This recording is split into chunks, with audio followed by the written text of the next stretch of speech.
Let's get ready to mortgage. He is the prince of programs, guru of guidelines, master of matrices. He puts the fun in funding. Please welcome Mark, Mr. Mortgage, I tell. All right. Hey guys, it's Mark Eitel here, and you are listening to the Mr. Mortgage Show. And you are in the right place if you want to talk about the opportunities in the market. That's right. I said opportunities in the market because if you read the headlines, my God, you'd swear the real estate world has come to an end, right? Interest rates are up, the stock market's down, mortgage applications are at their lowest since the 90s. Nobody's selling, nobody can afford to buy. What's happening? The recession is coming. Is it here? Is it over? What is going on? Guys, we are still seeing people win in this market, but it's taking someone to think outside the box to figure it out. And I want to share some of the wins with you because, as I mentioned, it's all doom and gloom out there right now. And if you are waiting for the fearless leaders in Washington to save us, woo-hoo-hoo, it's going to be a long wait because that, my friends, is a circus. And all you have to do is flip on the news to agree with me. And I don't care, red pill, blue pill, or right down the middle. They're all an embarrassment at this point. It's ridiculous. But anyway, I'm going to stay in my lane, and we are going to talk about real estate and mortgages and where I am seeing people win. Hey, if you want to participate and get your questions or comments on the air, please call or text 855-462-7292. That's 855-462-7292. That is the Anytime Hotline. Jen, my producer, is womanning the hotline, and she will get your questions on the air. Hey, if you prefer to test out the brand new website, in the past you had to email us, but now if you go to MrMortgageRadio.com, that's MrMortgageRadio.com, right on the top, I almost said it. I almost said scroll to the bottom. Right on the top, there's a big yellowish orange bar. If you click that, you can type your question in and Jen will get it in real time. As soon as you hit submit, it'll pop up on her screen in a viewer. So we're super excited that that piece of technology is done. So go to MrMortgageRadio.com. Check out the new site, but use that ask your question. I think it says get your questions on the air, but you can't miss it. It's a big orange or yellow button, depending on which eye you're looking out of. Anyway, let's dive in. What do I mean that there's opportunity in the market? Because yes, it is super, super expensive to buy a house right now from a monthly payment standpoint, from an interest rate standpoint compared to the recent norms, from a price standpoint compared to all-time historical prices. It's never cost this much. It's never cost this much to buy a home from a debt-to-income standpoint. It's really, really becoming a challenge. And we saw some data released this week suggesting that people are renewing leases at a rapid pace because of that. That was National Association of Realtors chief economist on CNBC was talking about that. And there are a lot of people finally coming around to the fact that we're in a higher interest rate environment for a while. And guys, if you've been listening to the show for any length of time, you know we've been preaching that. A lot of people thought I was a total donkey for saying rates could hit 8 before they hit 4. And God, we're flirting with 8. So I hate that came out to be true, but all the data suggested it. So my point is that this is where we are. The government's not going to save us, and these high interest rates aren't pushing pricing down. We're just not seeing it by and large because, as we talk about all the time, that's controlled by supply and demand, and who wants to sell a house in this environment? So replacing that lifestyle is much more expensive now, and because of that, we're just seeing a very, very little supply. But here's the opportunity, guys. You may have heard this term bounced around lately, but I think it's going to get a lot of steam. Multi-generational housing. And what do I mean by that? It's not as awkward as it sounds where, you've got adult parents and the grandparents and the kids all living in the same house. Although I grew up in a house like that. The home that I grew up in was built in the early 1900s, and it was built with a full mother-in-law suite on the back. A full kitchen, dining room, full bed and bath was attached to the back of the property. And my grandfather built an addition onto that, another 2 full bedrooms. So when we were children and my mom was bootstrapping it as a single mom, doing whatever she had to do to give us a great life, and my mom was a rock star, still is today. Thanks, Mom. We lived there. So we had grandkids, my mom and her parents all in the same home, the same building, if you will, but it was designed as such. We each had our own entrance.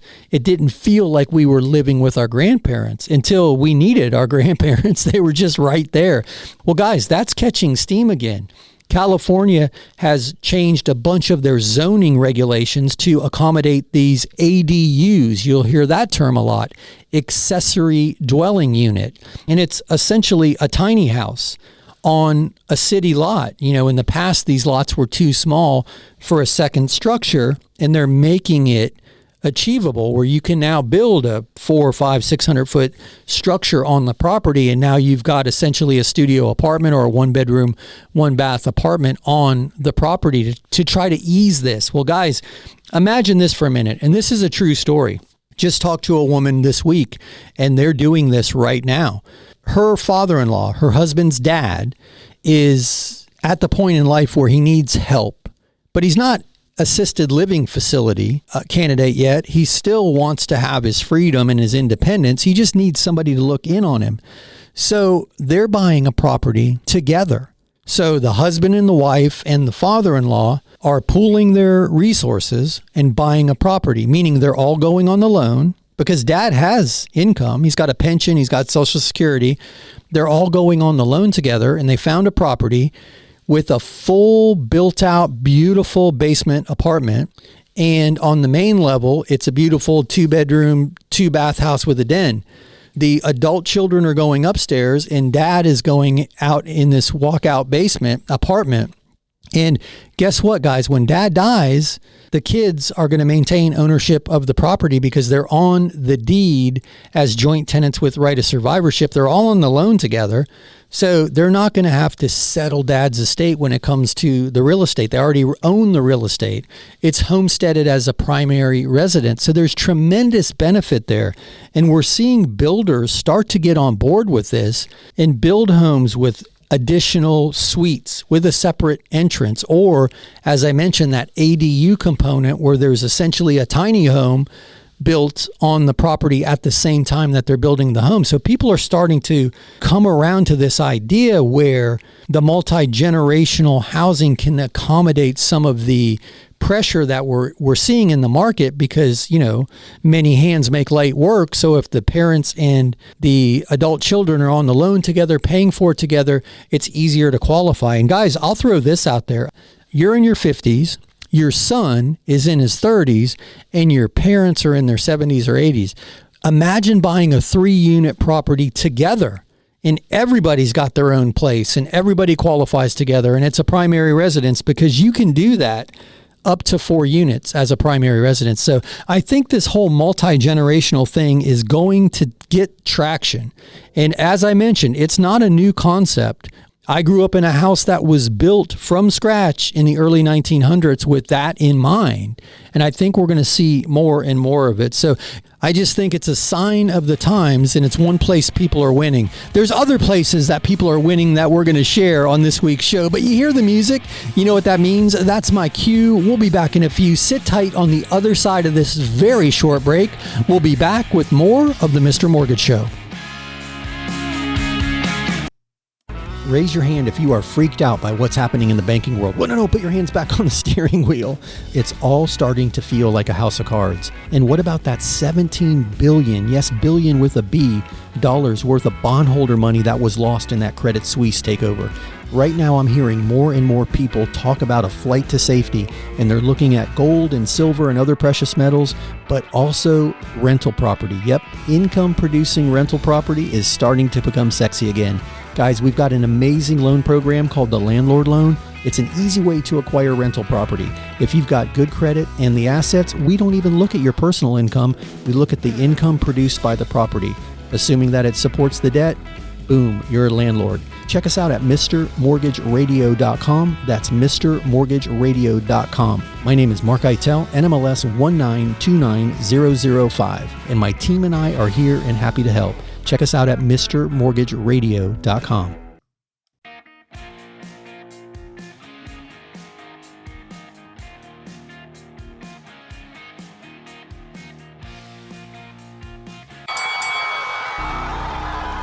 Welcome back to the Mr. Mortgage Show. Call us now at 855-462-7292.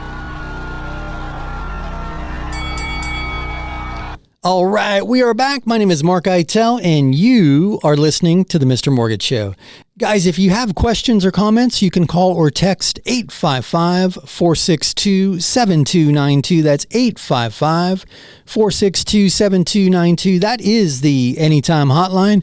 Jen is womaning the hotline, and she will get your questions on the air. Or head over to the new and improved MrMortgageRadio.com. That's MrMortgageRadio.com. You can't miss the big yellow button that says get your questions on the air. If you click that, you can type your question in right there, hit submit. It'll pop up in real time on Jen's screen, and she will read it on the air for you. Guys, we're excited to have that little piece of technology in place. So if you have any questions or comments, that's how you get them on the air. And you heard me in that opening segment talking about multi-generational housing, and I wanted to sing for you guys. We are family. No, not. How about it's a family affair? No, Jen is saying no. Guys, some of you know I play the drums in a 70s style rock band, and they don't let a microphone anywhere near me for that very reason. So anyway, guys, we're going to get to your questions here in a second, but I did promise you a couple more wins.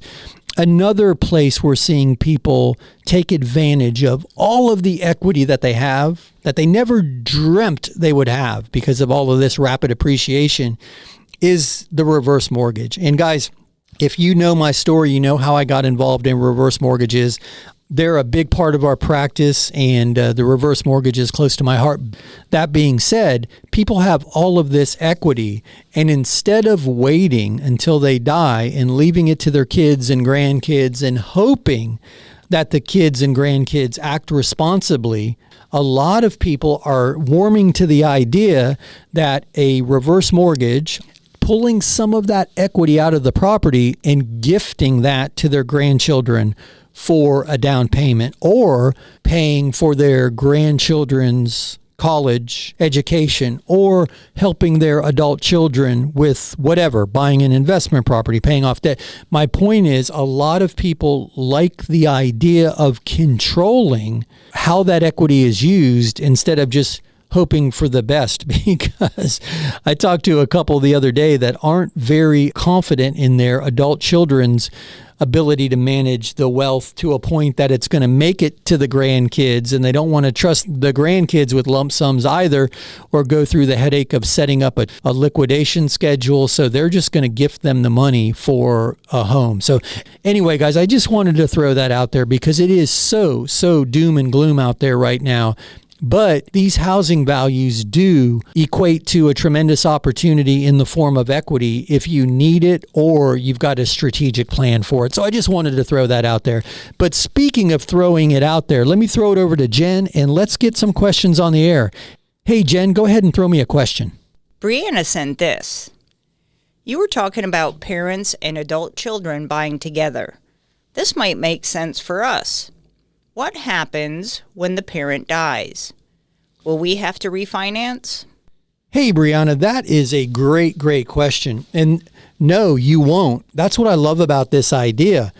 If you buy the property together, and I don't know the makeup of the family, but let's just say it's you and your husband and your mother, right? The three of you. You're buying the property together. You're all on the deed. Joint tenants with the right of survivorship is a pretty common vesting of the deed when you've got multiple borrowers, and it's all your primary. So you own a third of that property, right? Your husband, you, and your mom. Well, when mom passes, you now own half that property, and you don't have to refinance, and you don't have to transfer ownership and reset the value, and it's not part of the estate, if you will, because you already own that. She's a co-borrower, a co-owner. So no, you don't have to refinance. And that's one place people get super confused. So I'm glad you asked that question, because that's a benefit of this strategy. And I really, really believe, guys, moving forward, we're going to see more, and we're already seeing builders start to accommodate this. We're seeing that ADU component, as I mentioned, as legislation is allowing it on some of the smaller pieces of property. You're able to build that mother-in-law suite, but we're also seeing new construction with the full-blown second master, second kitchen, second entrance starting to become a thing. So I believe moving forward, it's kind of back to the future, right? Marty McFly and what was that? The DeLorean. As I mentioned, the house I grew up in was built in the early 1900s to accommodate multi-generational family living in a very comfortable way, meaning 2 kitchens, 2 entrances, essentially almost like a glorified duplex. So I don't know. I think it's going to become a thing. And to answer your question, no, you wouldn't have to refinance in that scenario. So brilliant, brilliant question. I appreciate that one. If you need more information around that, please feel free to reach out or head over to Mr. Mortgage Radio, and you can shoot us an additional question there, and I'll do my best to get you the info. Hey, Jen, throw me another question. Adam sent a text. We're looking at a townhouse that has a brand new roof, and the seller is expecting us to take over the assessment payments. This doesn't sound fair. Shouldn't they have to pay it off? Hey, Adam, that's a great question, my man. I don't blame the sellers for asking you, but I agree with you. If I'm buying a house with a new roof and I'm paying for a house with a new roof, meaning that new roof is adding value to the house, you're already paying for it. Why would you then take over the assessment financing on it? So I am in your camp on this one. Let's play it out round number wise. Let's say the roof was $20,000 and you're buying the property for $300,000. Well, Mr. Seller, if you want me to take over the payments, then I'll give you $280 for it, because I'm paying for the roof twice if I'm not. If you discount the purchase price by the roof amount, that might be a strategy, or they might just be flexing to see if you'll bite and pay for the roof. But don't forget, almost everything in a real estate transaction is negotiable. So them asking certainly is not out of the realm of reality, and somebody might be willing to pay it, but you pushing back, I think you have every right to question that one. So great question. I appreciate that one. Hey guys, you hear the music? You know what that means? That's my cue. We'll be back in a few. Sit tight on the other side of this very short break. We'll be back with more of the Mr. Mortgage Show. Have you recently gotten a mortgage approval and now you're wondering, how do you know if it's a good deal? I mean, the wrong decision can cost tens of thousands of dollars in fees and interest rate. Is any of this negotiable? Is this a good rate? Guys, it's Mark Eitel, host of the Mr. Mortgage Show, and we are happy at no cost or obligation to you to take a look at that fee sheet for you. We'll go line by line through it, and one of 3 things will happen. 1, we may congratulate you on getting an awesome deal, and then you can exhale and move forward knowing you did great. Or 2, we may be able to point out some places in that fee sheet that you can go back and renegotiate a better deal with your current lender. Or 3, and guys, this one's my favorite, we may be able to offer you even a better deal, saving you in fees or interest rate, or both. Guys, there's no obligation. Just go to MrMortgageRadio.com. That's MrMortgageRadio.com. Click on that fee sheet review icon and we'll do the rest. It's Mark Eitel, NMLS 1929005.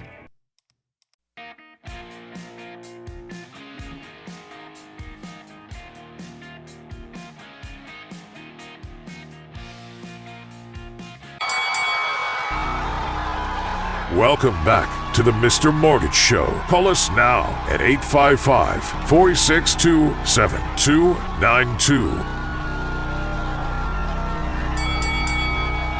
All right, we are back. My name is Mark Eitel, and you are listening to the Mr. Mortgage Show.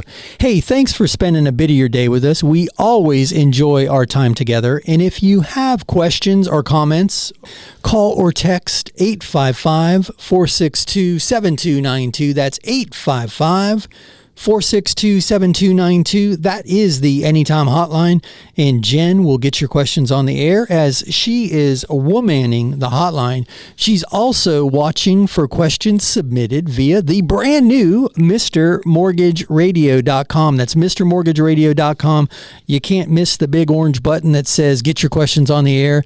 You can submit right through there. Just hit the button, type in your question, hit submit. It'll pop right up on the screen in front of us, and Jen will read it on the air. We're super excited to have that functionality now. It's streamlining things, I think. We'll test it here in a minute as soon as somebody hits it.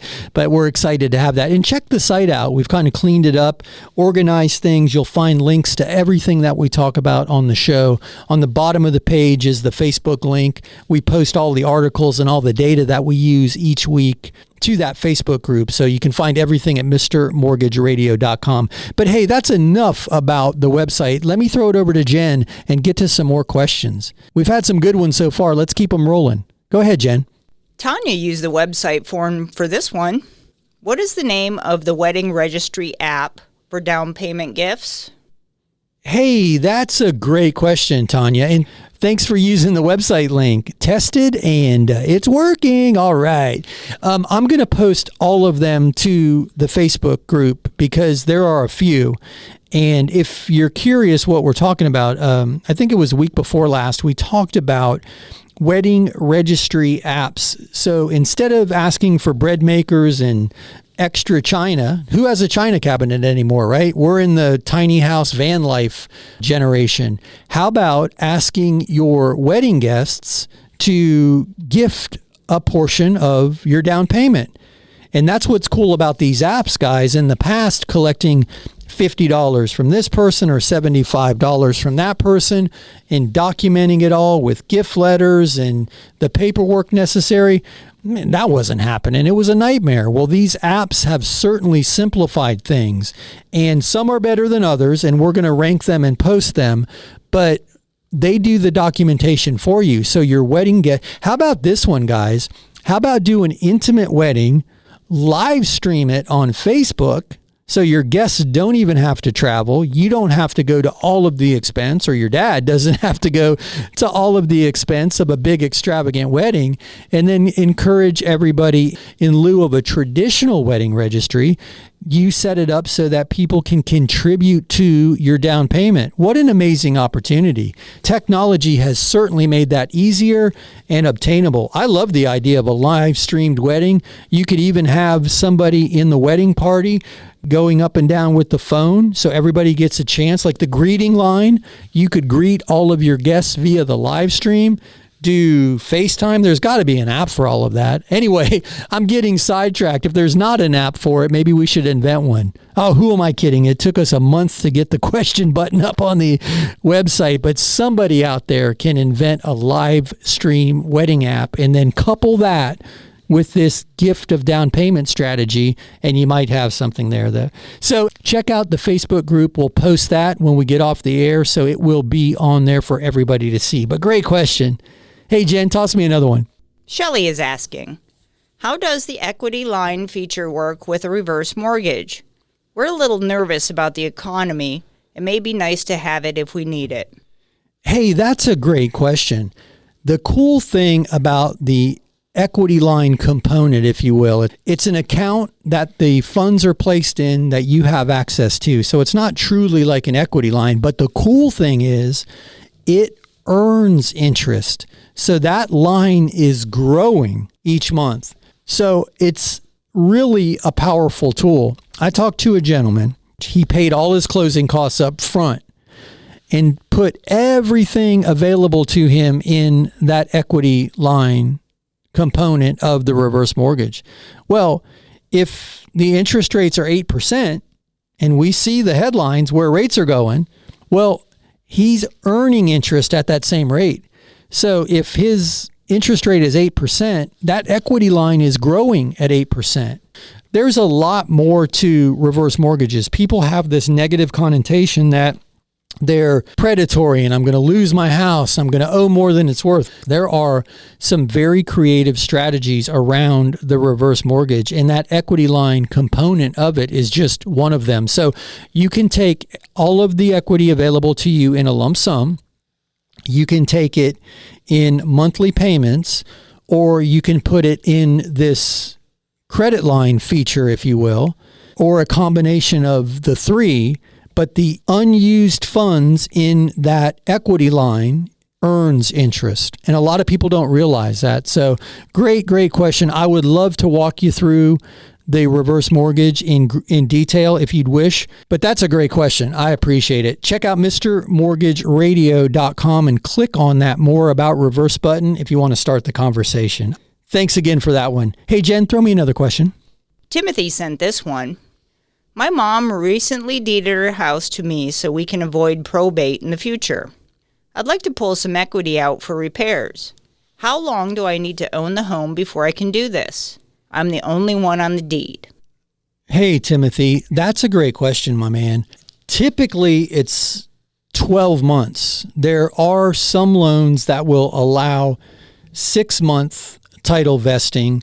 And then there's a whole component of time in the underwriting guidelines where you can use the appraised value versus the purchase price. But if she just quitclaim deeded the property to you for $100, you're certainly going to want to use the appraised value of the property. You might have to provide a letter of explanation just to kind of spell out why you transferred the property in to your name from mom's name. I get it that you were trying to make the transfer process clean when she passes, but you're going to be somewhere between 6 and 12 months with the majority of the loan programs that are available. So I hope that helps. You didn't mention how long it's been, so I don't know if you're over that 6-month hurdle or not. Hey guys, you hear the music? You know what that means? That's my cue. We'll be back in a few. Sit tight on the other side of this very short break. No more singing, but we will answer more of your questions. We'll be right back with more of the Mr. Mortgage Show. Here's another 5-star review. We started our loan with a different company. They said we were approved, but at the last minute they told us there was a problem. I still don't know what went wrong, but thankfully our real estate agent told us about Mark. I was pretty stressed, but it's the perfect house, so we gave Mark a shot. He got it done. I'm not sure what was different, but I don't really care. We even got a better interest rate and with less money out of pocket than the first guy quoted us. It was a great surprise. Yes, I'm happy to recommend Mark and his Mr. Mortgage team. Tired of realtor commissions gobbling up your hard-earned equity? Say hello to FSBOzilla, the commission killer. FSBOzilla is your free, no-obligation resource for selling your home by owner. Yes, you heard it right. Free. No gimmicks, no catches, just everything you need for a successful for-sale-by-owner process from start to finish. Check out FSBOzilla.com. You'll never have to show your home to a time waster, tire kicker, or unqualified buyer. And say goodbye to those pushy realtors trying to snatch your listing. No more untimely calls, no more uninvited strangers. Ever wonder who they're letting into your house?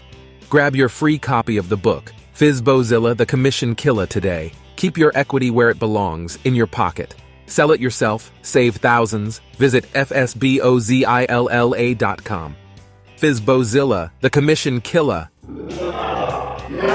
That's FSBOzilla.com.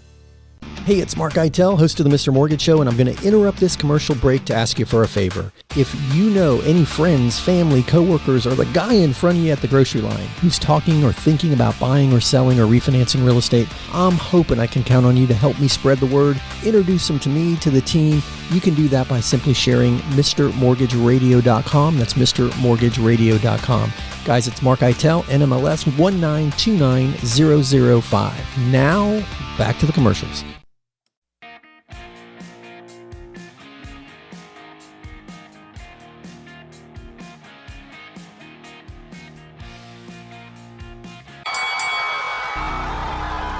Welcome back to the Mr. Mortgage Show. Call us now at 855-462-7292. All right, we are back. My name is Mark Eitel, and you are listening to the Mr. Mortgage Show. Guys, questions or comments, just call or text 855-462-7292. That's 855-462-7292. That is the Anytime Hotline. Or head over to MrMortgageRadio.com. That's MrMortgageRadio.com. There's a gigantic button right in the middle of the screen that says get your questions on the air. Jen will get your questions on the air. She's womanning the hotline. She's running the computers, running the board. She's keeping me in line. I don't know how she does it back there, but I know she's got some more questions ready. So, hey, Jen, throw me another question. Hannah emailed this. Between inflation, home insurance, and now a new roof, we are in a real bind. We think a reverse mortgage can help, but our son is discouraging us. If we do this, can we prevent him from finding out? Oh, wow. I hate this. And this happens from time to time. And I'm not saying anything disparaging about your son, but there seems to be two camps of adult children. One camp is just trying to preserve their inheritance at all costs, and the other camp will do anything that mom and dad needs them to do. And this one's tough for me because it's your equity. You've lived a life, made all the right decisions, paid your bills, built the equity, created a home. I'm sure you did the very best by your son. And if he's discouraging you because he's trying to preserve his inheritance, then that's just disappointing. But I don't want to get too philosophical. I've seen all sides of this argument. Then there are the kids that are helping their parents. They're giving them, $2,000, $5,000 a month. And instead of giving them the money each month, they would prefer the parents do a reverse mortgage, and the parents have their own independence, and then it saves the kids having to contribute to Anyway, I'm not going to get sidetracked. To answer your question, a mortgage is going to record in public records. So if your son wanted to research it, it's likely that he would be able to find it. I don't know a way that it can be confidential, but I might be wrong. You know what I will do? I'll ask a title attorney if there's a way that it can be recorded confidentially. I just don't know the answer to that. And I'll shoot you back an email answer.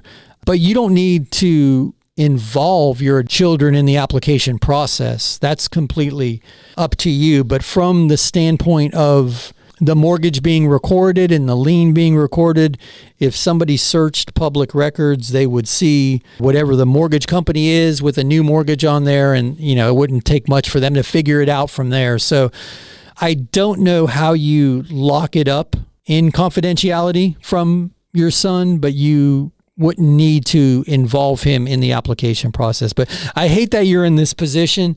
If you need some guidance or you have questions, I would love to jump on the phone with you. Part of the reverse mortgage package includes documentation that helps the children understand what their parents are doing and going through. And if he's just discouraging you because he has a misconception about it, that's a completely different circumstance. And maybe just including him in some of the research and the dialogue, he might, now that I say that out loud, he could be very well-intentioned and just afraid that you're being taken advantage of because he doesn't understand the program or he's heard something. If that's the case, then include him in the documentation, the disclosures, all of the booklets. There's one for the heirs and the children. I mean, I would welcome a conversation, but if it's an equity preservation thing, there's not a whole lot a third party can do to dispel that. But anyway, I hate that you're in that position. I love that you asked the question. And anybody out there who's struggling with this and you're just curious to get a bit more information, MrMortgageRadio.com. There's a button that says more about reverse. There's a little video that explains some of the common misconceptions, and then you can request a booklet. But to answer your question, I don't know a way to keep it confidential. If he wanted to research the public records, he would likely see the recorded mortgage pop up. So again, hate that you're in the predicament, but thank you. Thank you for the question. Hey, Jen, can you throw me another question? Diana sent us a question. Can we get a mortgage on a tiny house? We plan on owning the land, if that helps. That's a great question. And I might have confused the language, right? Because I was referring to the mother-in-law suite as a tiny house. So there's a lot more I would need to know. There's not a traditional mortgage product available for a tiny house, right? Because they're typically on trailers, at least the ones that I'm familiar with, like that Tiny House TV show that's on the cable network on the weekend. I'm addicted to that show. But if there is financing available, it's going to be more like a recreational vehicle. And there may be some recreational vehicle financing available for, when I say that, I mean like a camper or an RV. If it's affixed to the land and it's deeded as real property, that could be something different. You're going to get into a situation there if it's conforming to other homes in the neighborhood, and if it has utilities, all of that comes into play in underwriting. But as a high-level answer, there's not a traditional mortgage product available for what most people class as a tiny home. But I would welcome a deeper conversation in case I'm misunderstanding your question. But I appreciate that one. Hey, Jen, let's keep them going. What do you got? Victor sent us this. We had our house on the market, but now want to keep it as a rental. Can we use a landlord loan to pull some cash out? We've already moved into the new house. Okay, this is interesting. So the short answer is yes. But here's the thing, and we've recently been involved in a transaction like this. The people relocated and they put their house on the market, and they got some offers on the house and they were considering selling the property, but then they consulted with their CPA, and the CPA did the math and determined what their capital gains were likely going to be on the sale of the property. They've got some other losses in the future that they're anticipating. So they decided to take their house off the market. Now, it was already listed, so there's public evidence, if you will. It was on Zillow and the MLS as a property for sale. They took it off the market and did the landlord loan to pull the cash out and refinance it. Now, they had also already moved into the new home, but we had to provide to the underwriter a letter of explanation, just spelling out what changed, because on the surface, it looks like you tried to sell the house, you couldn't sell the house, you're in a jam, you want to pull some cash out. Because banks are always underwriting to cover their butts. They're going into it with the worst in mind. So in this scenario, they put it on the market. They had an offer on the market. The CPA advised them of the capital gains. They chose to defer the capital gains. They have anticipated losses coming in the future. Basically, it'd be a better time for them to sell in the future. So they took it off the market. The underwriter was okay with that explanation, and the landlord loan afforded them the cash out. So a long answer. It's doable, but I just wanted to throw that other scenario out there because there might be some additional steps needed. So great question. I appreciate it. Hey, Jen, let's try to squeeze in one more. Darcy sent this. Are there any no income verification loans for debt consolidation? Things were already tight, but I lost my job last week, and I'm really nervous. Man, that is a tough situation. There is not a no income verification debt consolidation mortgage. Now, that being said, if you've got a ton of equity, there may be an opportunity for a private lender to come in with a short-term plan and get you some access to some capital, but it's not going to be favorable interest rate or terms compared to a conventional mortgage. But man, I hate that you're going through this. Call me off the air and let's see if we can't walk through this scenario and maybe I can help you figure something out. I'm really, really sorry to hear that you're going through this.